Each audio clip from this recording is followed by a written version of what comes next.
Okay, so today we're going to talk about graphing inequalities and solving inequalities by adding and subtracting.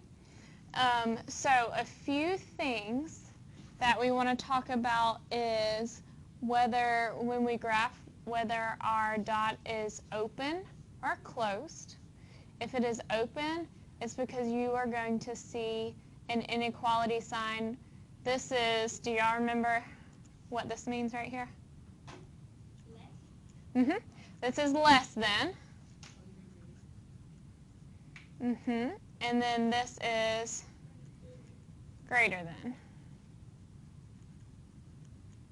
So if you see a less than or a greater than sign, then it's going to be an open dot. If you see less than or equal to or greater than or equal to, that is going to be closed. Okay?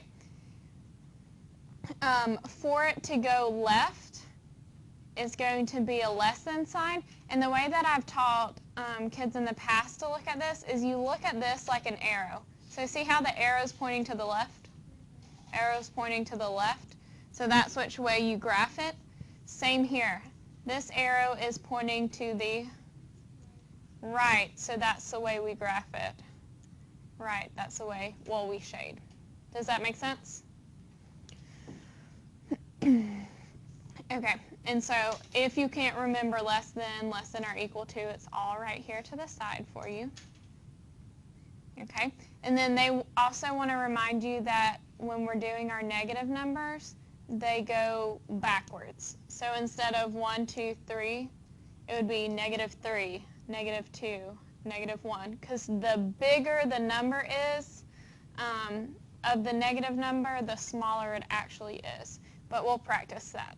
So let's look at number 1 right here.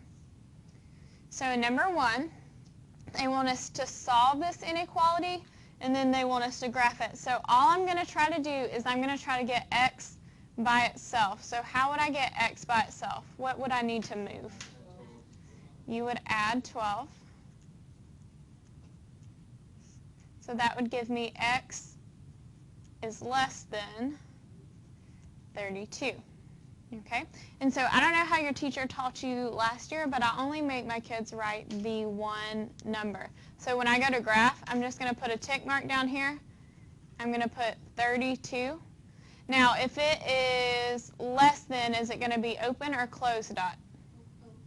Open. So I'm going to draw an open circle here. And which way is this arrow facing? Left. So we're going to go left. And that's all we do. Yes, I'm not going to make you do that. Everybody good with that? Okay. Let's look at example 2. How would I get x by itself here? Subtract 8. Okay. So that's going to give me x is less than or equal to, what's a -5 minus 8? Nope, it's a negative. You add the numbers, keep the sign. What is 5 plus 8? -13. So down here when I'm graphing, I'm going to put a tick mark. I'm going to put -13. Is it open or closed dot?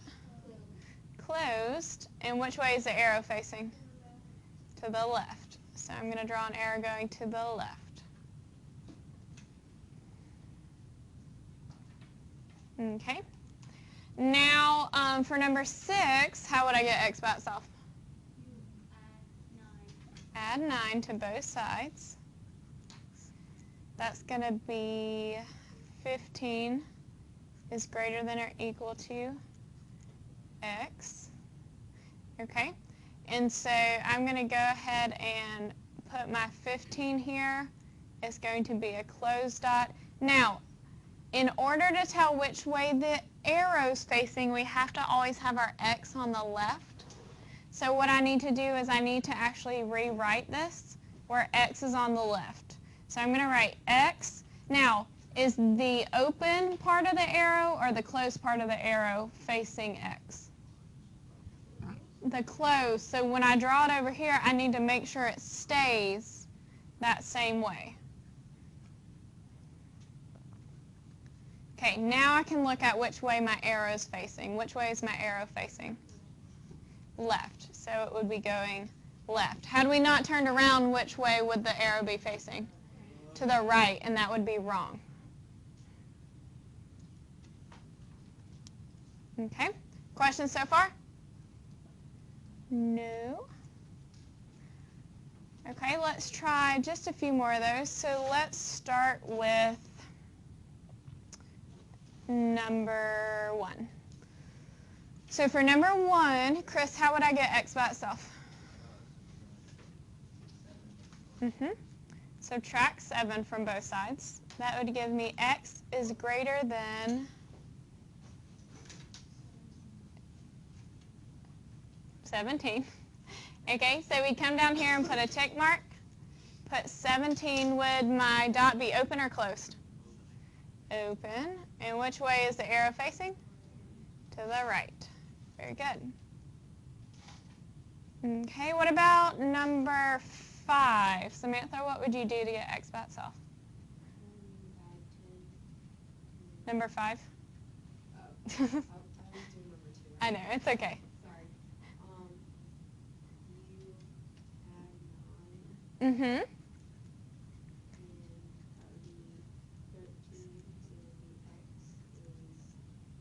than or equal to.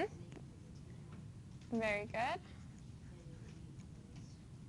It would be a closed circle. Mm-hmm. It's going to the left. Good. Okay. And then number 9. So number 9, Jordan, how would I get x by itself there?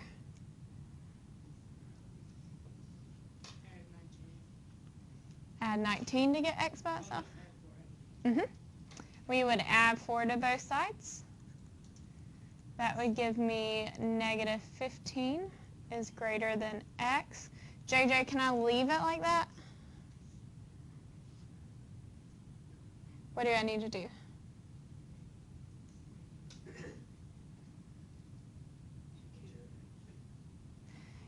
Technically you can, but it's much easier if we're going to look at our sign as an arrow to flip it. So we actually want to get x on the left, because right now it's on the right. So what we would do is we'd put an x here. Then I'm looking at which side of the sign is facing x. So I know the point of the arrow is facing x. So I want to make sure the point of the arrow is facing x when I flip it. Then I'm going to write negative 15. Okay? So I'm going to put a tick mark, put negative 15 here. Is that an open or closed dot? Open. And which way is it facing? Left. Do I need to do one more where I have to swap x, or are we okay with that? Are we good? Okay. All right. Well, then flip to the back for me.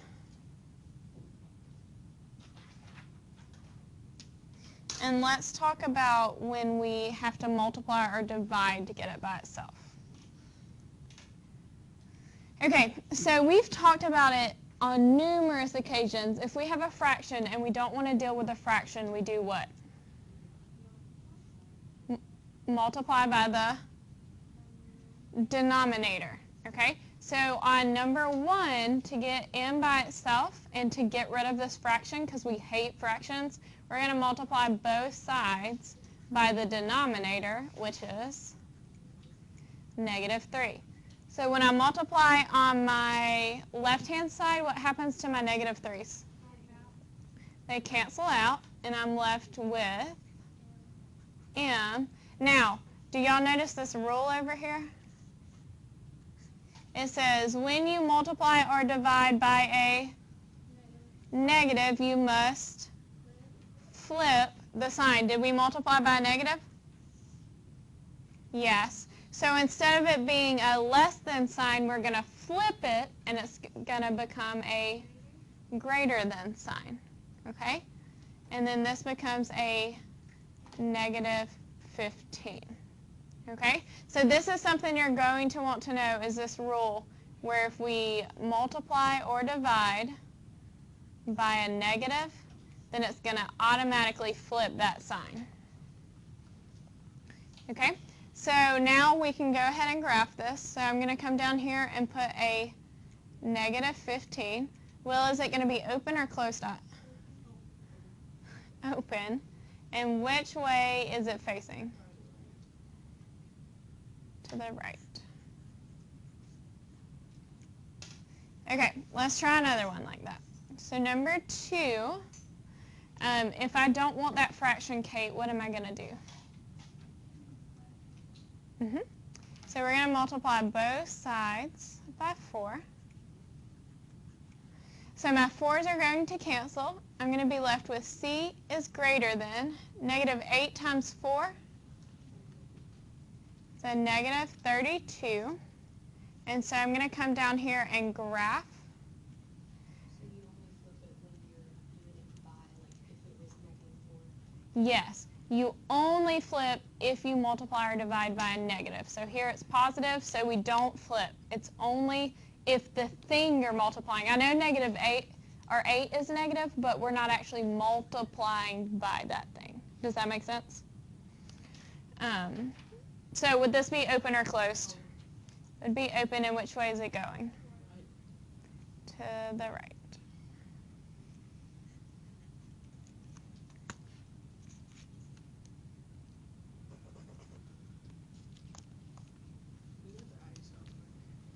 Not tonight. Okay, let's look at number 3. So for number 3, Jocelyn, if I want W all by itself and I want to get rid of that fraction, what am I going to do?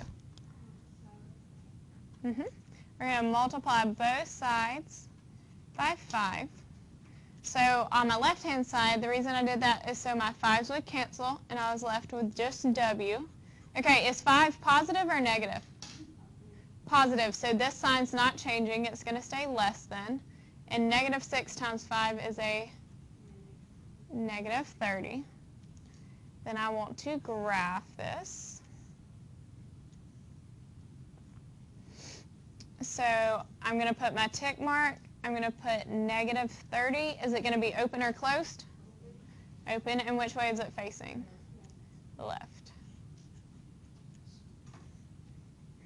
Okay. Kat, will you help me with number 4?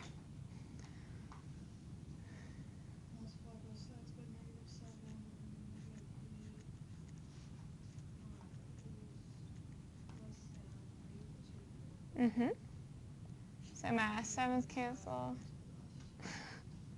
So why did we flip that sign? Because you multiplied by a negative. Very good.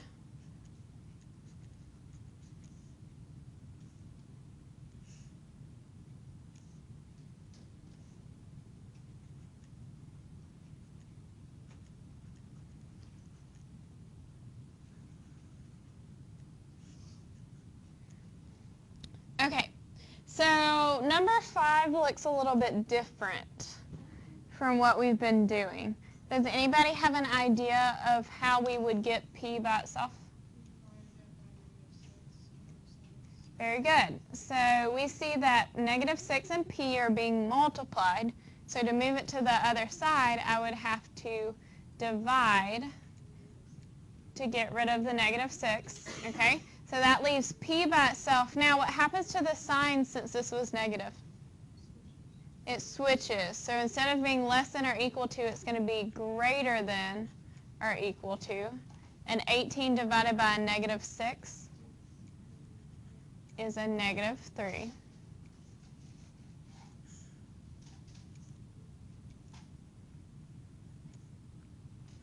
So I'm going to go down here, put my tick mark, put negative 3. Is it going to be open or closed? Closed. Closed. And which way is it facing? The right. Very good. Do not forget this rule. We've got to know when we multiply or divide by a negative that it flips. Okay? So let's try number 6. So for number 6, Leah, what would you do?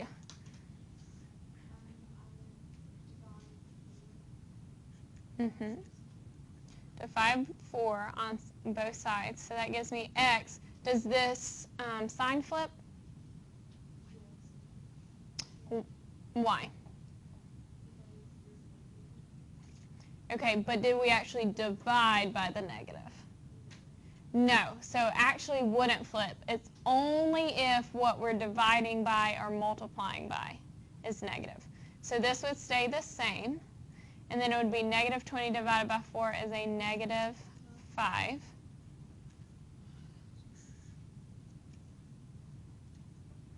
Draw.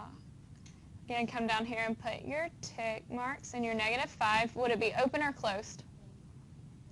Open. And which way is it going? To the right. Okay, so don't get fooled. It's only if the thing that right here when I'm writing is in color, if that is negative, then we change the sign. If it's not, then we don't change the sign.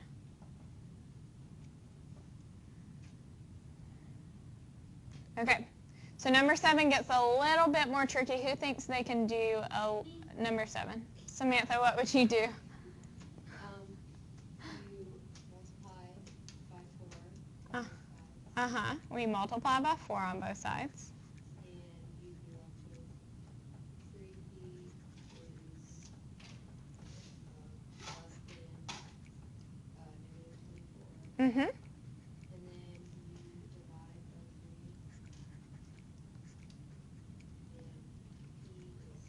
and p is less than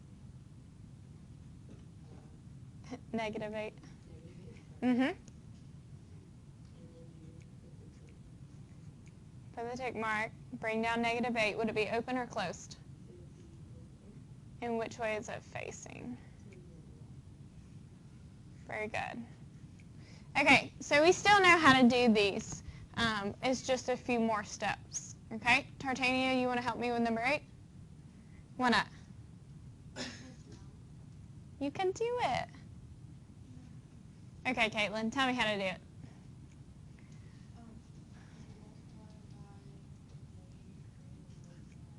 Okay, so you're going to choose to multiply by negative 3. Yeah, it doesn't matter. So if we do negative 3 on both sides, that gets rid of this negative 3 here, and this negative and this 3.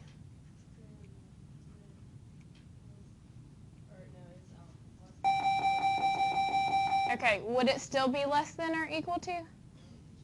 It would change because this was a negative. So it would change to greater than or equal to negative 30. And then how do we get m by itself?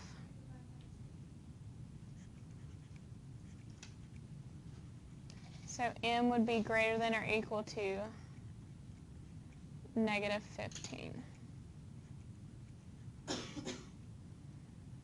So that would be a closed dot, and it would be facing the right.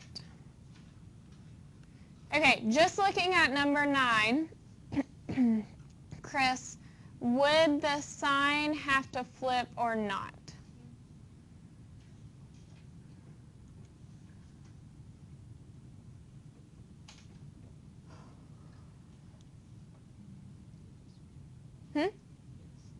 Why? Okay.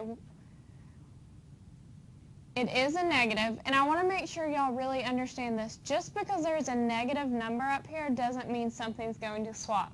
When I start moving it around, like to get r by itself, I would have to divide by this negative 3. When I move this, what I'm moving is what makes it switch, not what stays. So 3 moved, so yes, this would end up swapping when we solved it. Okay? Now, would it swap for 10 as well? What would be moving? Negative 18 or negative 9? Negative 9. And so it's negative, so yes, it would swap. Even if it comes out as positive. If what you're moving is negative, it swaps. Okay? All right.